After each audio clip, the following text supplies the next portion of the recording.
So this episode is a little different than the norm. It is a training that the Excellence in Leadership Institute held just a little while back. And we invited Kirsten Ross Vogel to come and speak about the nature of fear and how to overcome fear and why fears aren't really what you think they are. This is an incredible talk. You don't want to miss it. So without further ado, we're just going to merge into this talk.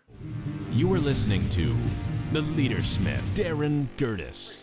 Okay, Yeah. it is 1 o'clock. At 1 o'clock, Kirsten Ross Vogel was going to come aboard, and I reached out some time ago. I was looking at I was asking others who were in this kind of space, so podcasters and people that were speakers and things along those lines. Hey, who do you know? Because and you guys identified when we were talking about fears. You're talking about fears of inferiority or feeling imposter syndrome or those kind of things. That came out again and again.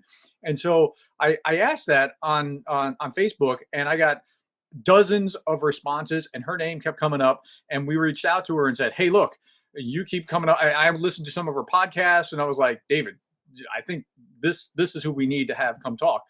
And so Kirsten is here, and she's going to be talking to us for a little bit. And Kirsten, thank you so much for coming. So thank you. I'm happy to be here. I love talking about this kind of stuff. So the more people that I can have the opportunity to share with, the better. I'm going to share a little bit, just stuff that's been coming up most recently. So I'm going to take some guesses of what might be helpful to you, but then I want to just open it up to questions. My favorite way is really to just hear, like, how can I give you some strategies, mindset shifts directly related to what you've got going on right now? So the first thing I want to share is let your light shine. So I've been seeing this come up so much. I mean, of course, the whole time I've been working with clients, I see it come up, but lately, I don't know why. It's just been peppering around my life with people I've been talking to lately. And it's fear-based.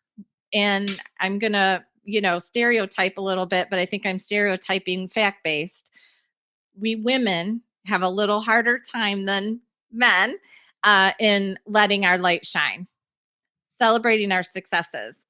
And so if you guys have heard of Clubhouse, I've been spending a lot of time on Clubhouse lately, and over, women are diluting their successes because they say, well, I don't want to toot my own horn, or, well, I don't want you to think I'm thinking I'm, just all those kinds of things. And we don't need to do that.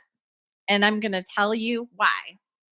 So the first is, we all have this tendency to minimize our gifts.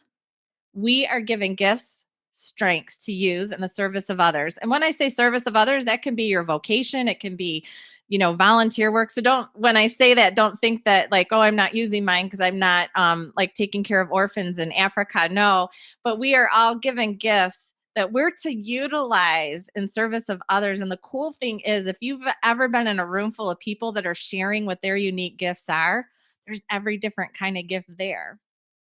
But what we have a tendency to do, because our gifts, our strengths come so easily to us, we minimize them. We think it's not a big deal. It's easy. Anyone can do this. And that's a false and limiting belief. There is value that you've been given to use, period. And so not only do we minimize our own gifts, but then we covet others. I don't have anything special. I can only do thus and such. And I don't even know what your thus and such is. But I want you to know what your thus and such is and be able to proclaim it. Because we all have a thus and such. And if we all use our thus and such, the world benefits. So here's the next thing. We can proclaim it. If I tell you what my gifts are, or I celebrate a success, that is not ego. Too often, people are afraid. We run from, I can't speak out like that because I'm not ego driven. But ego, being driven by ego, is I'm telling you this to make you feel less than. I'm telling you this because I'm better than you. But the thing is, if we celebrate our own gifts while we are celebrating the gifts of others, that's not ego. Here's the other thing that sometimes stands in the way of us letting our own light shine. And I'm going to challenge you to think about. Maybe you're on Facebook or on Instagram or somewhere where you want to share out like a cool thing that's happening. And then you think of a friend or a family member or someone, and you think, ooh, what are they going to think if I put this there? One, that's letting other people's thoughts about us dictate how we feel about ourselves. We have value regardless of what others feel. It doesn't matter, and we don't control what others feel. If your intentions are good, and I encourage you to focus on your intentions, if your intentions are good, it doesn't matter what people assign as your intention. You know that you are using your gifts, doing what you're doing, celebrating your successes, and not in a way to put others down. The other thing we sometimes think of is that person feels really sad about their situation. They're feeling discouraged. They're struggling. They set goals and they don't achieve them. And I don't want them to feel uncomfortable. But here's the thing, if we're dimming our lights to help someone stay in comfort where they are, we might be missing the opportunity that by hearing about our success, I mean, we humans, we need a catalyst for change, right? What if instead of helping them feel more comfortable where they are by dimming our light, by silencing our celebration of our success, what if our helping them stay comfortable is one of the things that makes them stay stuck? What if instead we did celebrate our success and that discomfort that they feel, that feeling of discouragement? Because remember, your intentions aren't to make them feel that way, they own that. But what if that feeling of discouragement got them in action and now they started achieving and succeeding on their own? Also, what if there are other people who need to hear what you're up to so that they can be inspired by it? You're stealing the opportunity from them too. So please let your light shine. Next thing, super quick, and then I'm going to turn it over for some questions, is I'm going to talk about fear just super quick. You guys know we have a lizard brain. Our lizard brain, uh, our amygdala, it's this tiny little part of our brain, but it's powerful if we let it be. So its goal is to keep us static, keep us stuck. This was really necessary back when we lived in caves and in forests and all that. And it still plays a purpose sometimes, but most of the time it's making a big to do about nothing. Because guess what? If you make a cold call or if you go out of your comfort zone, your amygdala is going to be screaming, danger, danger, danger, and your heart might race. But guess what? Your life is not in danger. So we can't silence that because it's there. It's part of nature. It's there, but we don't have to listen. So I encourage you to name your amygdala. Name him or her something funny, Gertrude or Harry. And you can appreciate because, again, good intentions. Gertrude has good intentions, but it's just not a fit right now. So you can say, thank you, Gertrude, but not right now. Because Gertrude doesn't say, I said danger, danger, but see, Gertrude doesn't say that. Gertrude comes up with all of these things that feel like facts and reasons that are really just excuses. And so if we let Gertrude guide our actions, Gertrude will stop us from doing anything new. So I also want to say that not only can we get stopped by fear of action, but also I'm going to go again to fear of how people might perceive us. What if I disappoint someone? What if I'm not their saving grace? fear of failure, fear of what people think of us, fear of not looking good. All of those things stop us unnecessarily if we let it. And I think I will leave it right there and open it up to questions.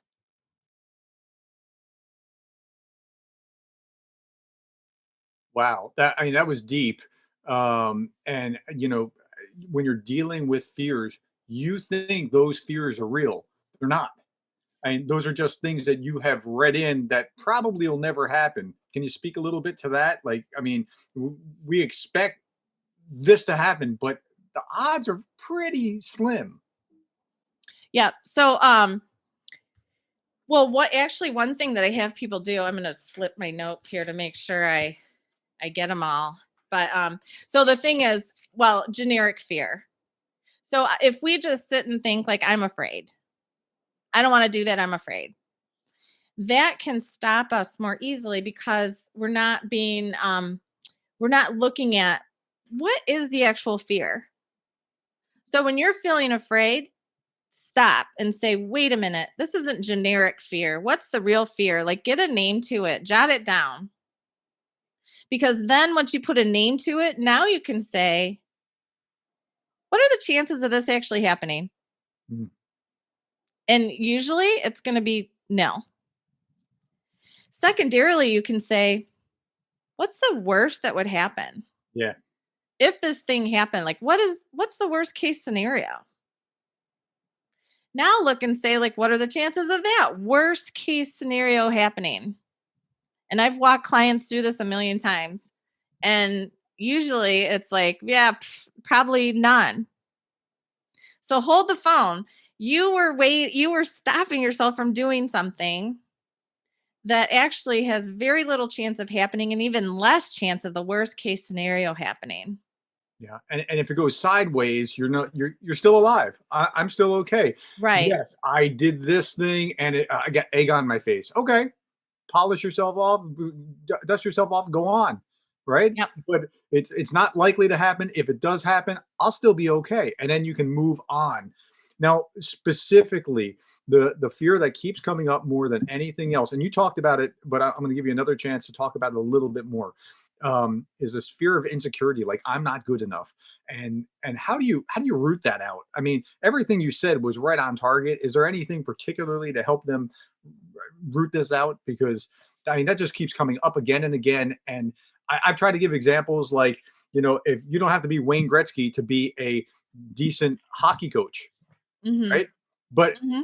until you hear that, you're like, oh yeah. I mean, conceptually you understand it, but you still feel like maybe I'm not good enough to do that thing until you put yourself out there and take action and do that thing. Go ahead. Exactly. So, I mean, really, write down your values, write down your gifts, write down the things that you're good at. If you can remove this, like I'm going to devalue my strengths and my gifts, now we can write them down and celebrate them. Um, Stay away from comparison, Mm, and also never attach your value to what other people think of you because we don't control that. And how they feel about us might have nothing to do with us. It's their perceptions, their lenses, their filter, how they're seeing the world. And really, I mean, especially, so I've been a full-time entrepreneur for over 15 years. And, well, my dad, I love him, he's in his 80s, and he every time I get a new client, he says, maybe they'll hire you because I work for organizations a lot. And I'm like, I don't really want that. But that's his fear, right? His view of life is stability, and all of that comes with having a job, which isn't the world anymore. One, but it's okay because, like, what are his intentions? His intentions are he loves his daughter and he wants me to be safe.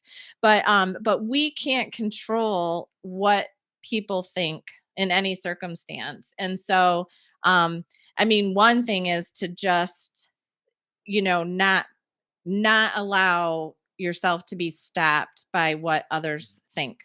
Because again, I think back to, like, years ago, I would facilitate this monthly, it was an executive level, people in men, mostly men, but men and women in transition.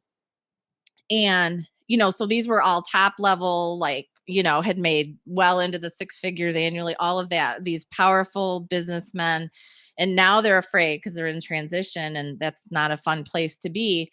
And one of them would, we'd be in this big conference room around a table, and one of them would say, I'm going to start a business, and here's what I want to do. Every time, I swear, at least one person would raise their hand and tell them how stupid it was, basically, not those exact words, but why are they doing that?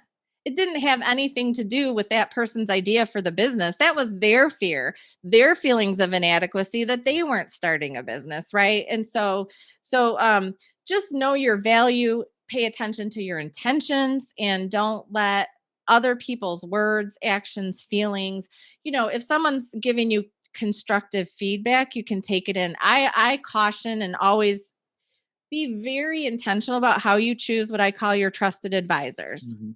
Because there are a ton of people that want to give you advice and weigh in. And maybe I don't even want to call it advice. That's probably like elevating it higher than their 2 cents, right? I sometimes call my husband 2 cents as a joke, but he is one of my trusted advisors. But be intentional with that.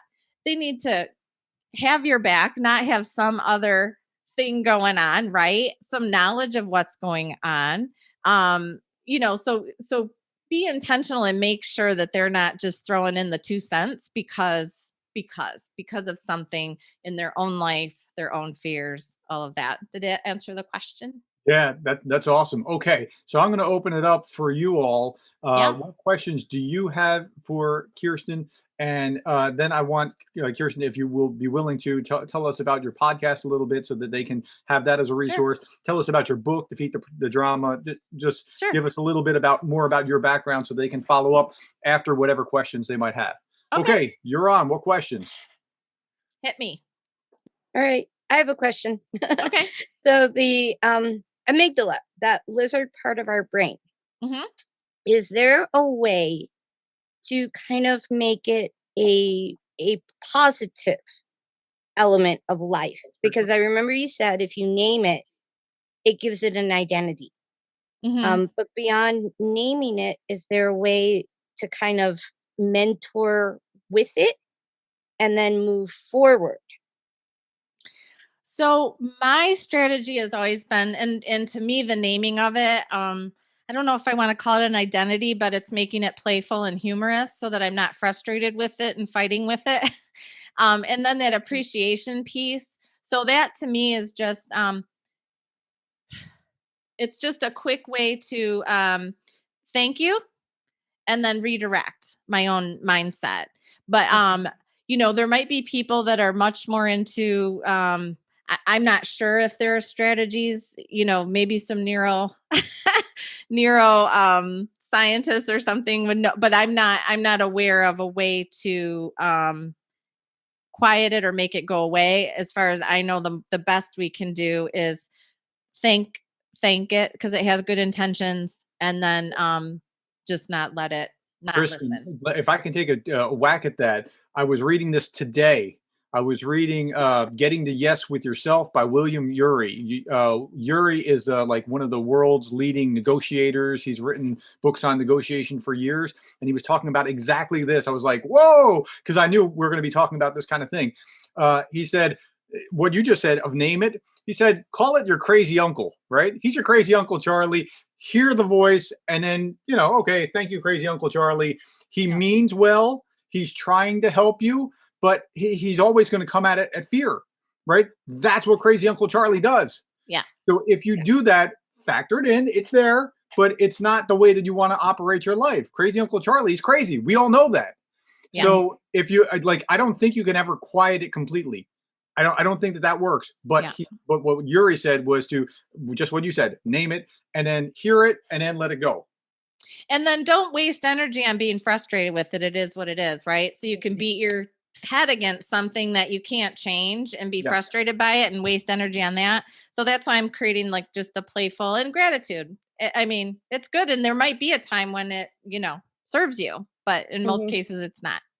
Okay. Actually, during one of the challenges, we were looking at that, and what we were talking about was the first piece of that and part of naming it is recognizing when it takes action, right? Yep.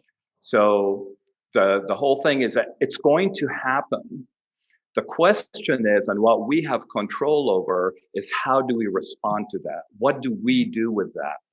So one of the strategies that we talked about was, when that happens, instead of letting it control you or cause us to freeze or hesitate about taking action, flip that over. Let it actually be a trigger to let us know, okay, so I'm facing something that I need to get clarity on, decide on, and move forward through. Right? Yep. We talked about fight or flight and those types of reactions. Those are built-in biological responses that are there for our own good, for our own protection. When they get triggered, we're at a crossroads, we're at a fork. Recognize it, decide which path am I going to go down, and move, take action. Okay, who else has a question? Thank you for everything that you've shared. It's really enlightening and helpful. And I just have a question, because you mentioned like writing down, your fear, and then kind of like, okay, well, what's the worst case scenario? And if, what's the chance that that would happen? Another tactic that I've used before is, sometimes the fears that we have, I'll say myself, I don't want to generalize but sometimes the fears that I have are just so ridiculous, right? And then I say it out loud, or I say it to my husband, and he's like, what are you talking about? Like that, no, that's never going to happen, But sometimes we get in this trap where either we don't have someone else to bounce that idea off of, or it's just feels so overwhelming. So I was just wondering, in those moments where you're trying to write it down and you just keep spiraling, do you have any tips that you could share that people can use to maybe help overcome that? Yeah. So one thing, just in terms of overwhelm, not even necessarily related to fear, but overwhelm.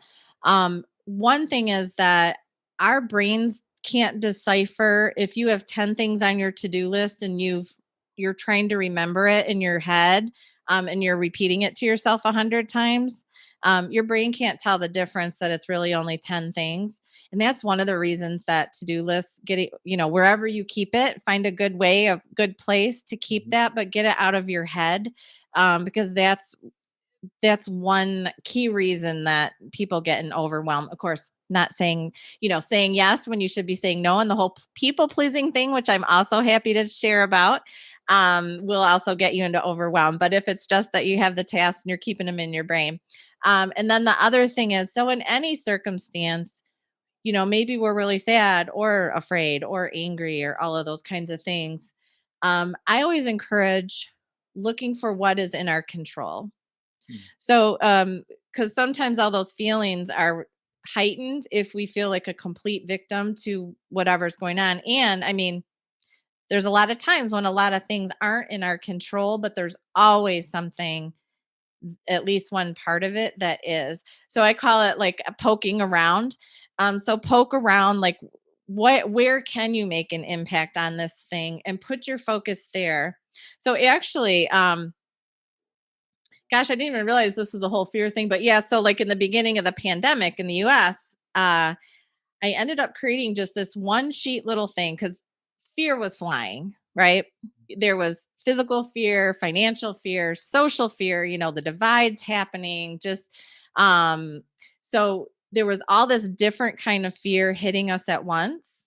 And also, but it was generic very often. So going back to like get it. So I actually created this 1-page little form and shared it at the beginning of the pandemic with people. But it was, so let me give an illustration, but getting very specific about the fear, and then saying, this is the part I don't have control over. And then this is the part that I do. Now I can put my full focus on where I have control and let the rest go. Because again, if there's nothing I can do about it, why sit and worry about it? I mean, we don't like it. It's unfortunate, but like if there's nothing I can do. So for instance, my youngest son works at UPS. So he's an essential worker. He lives, ways away. Hadn't seen him for a long time. His older brother, my boys lived together for 2 years after they left my house. So 22 and 20. So they had been living together while my oldest son moved to Chicago because he finished college. And then my youngest son was by himself in the pandemic working at UPS. Well, so I could feel really worried about that. I was worried about his well-being and, feeling lonely and all that. And I couldn't, as a mom, I couldn't see him at the moment. But a lot of that was out of my control. The pandemic was creating all of that. But if I poked around, I could send him groceries. So I couldn't be with him physically, but when I poked around, one thing that was in my control that I could do to help was send him love via Myers and get some groceries. So it's just a matter of poke around, and sometimes it's only what we're focusing on is the only thing in our control. And even that, if we can only focus on a couple things at once. So when my boys were little, and we had been through a very tough time as a family, my boys and I, and every night we would have gratitude talks. So they would jump in my bed and we would each share like what we were grateful for from that day. And even my youngest son at the time said, Mom, when I grow up, I want to write a book about gratitude talks so that other moms do the same with their kids so that they can help feel better. That's awesome. So, yeah. Okay, one more question. If you have one more question, we'll entertain it. And then I'll ask her to tell us about her podcast and book. Okay, well, that makes it easy. So tell us about your podcast. Tell us about your book. What else can they know so that they can follow up and get more of what you're talking about? Okay. Well, I'll also say too, if you guys want me to talk about people pleasing, that's another favorite topic. But you got one. Oh, Look at that. Well, I'll tell you about the podcast and then we can circle back. How's that? So Live and Lead for Impact is my podcast. It comes out twice a week, Mondays and Thursdays. Mondays are strategies for me. And then Thursdays, I interview people who are making a difference in the world who have been inspired by some life experience to make that difference. So, and the little, I'm not going to remember. I think we used it as the bio. I actually sent my my intro to the podcast as my bio. So if you saw that, but you were born with individual strengths and a unique purpose. Don't let fears, false beliefs, and something stop you. I forget. Oh, there it is. There we go. So, so that's my podcast. And the cool thing is my 22-year-old son who just graduated from Michigan State University and now lives in Chicago is the one who's doing my editing and all my behind the scenes stuff now, which is fun. Yeah. Isn't that great? I found something where my kids started listening to my podcast about 100 episodes in. I was like, yeah, like, look, I'm pouring out the best stuff that I know about leadership, right? And my kids are absorbing that like voluntarily. Like if I tried to say, no, sit down, son, and let me tell you about this, it wouldn't work, but they're listening to it. That's awesome. So funny actually that you say that because, and my kids were pretty young when I first started the podcast because I've had some stops and starts. So, so I think it was like 2014 when I first launched it. But anyway, yeah, so they were young and they were like, Mom's doing another thing, and I actually remember one time my when my son hit middle school, it was like first day of school and I'm like, it's a half day. You guys want to go to lunch, after school? And he was like, Mom, I do, but I don't want my friends to see me with you. And I was like, but I'm really cool, But anyway, so the funny thing is, they're not going to pay attention to that stuff when they're younger. But now that he is editing, he was like, what? Wow. I mean, I kind of thought it would be a little, these like there's some good stuff in here. Yeah, so he's been sharing it with other people and enjoying the interviews and all that. And and we have good laughs together. So anyway, so that's my podcast. And then I'm not honestly on Facebook too much anymore. Clubhouse though, I'm all about Clubhouse. So if you're on Clubhouse, I have a family business leaders club there. And I'm on there every morning at 7:30 a.m. Eastern Standard Time. And I call it your exercise your body and your family business mind. And then I also have topics like I'm going to be on at 3:30 again today, how to add play to your workplace. But anyway, I bring in other people to speak with me and share in the rooms. So I'm Kirsten R. Vogel on there. Let's see. And then Your book. my book is Defeat Team Drama Now. And I also have From People Problems to Productivity, the Health Professional's Guide to Leading Well. Those are my professional books. And then I also have To Love and Be Cherished, which is dating. And I'll tell you they said to share a little bit about my background. So that'll make a little bit more sense about why I wrote a book on dating.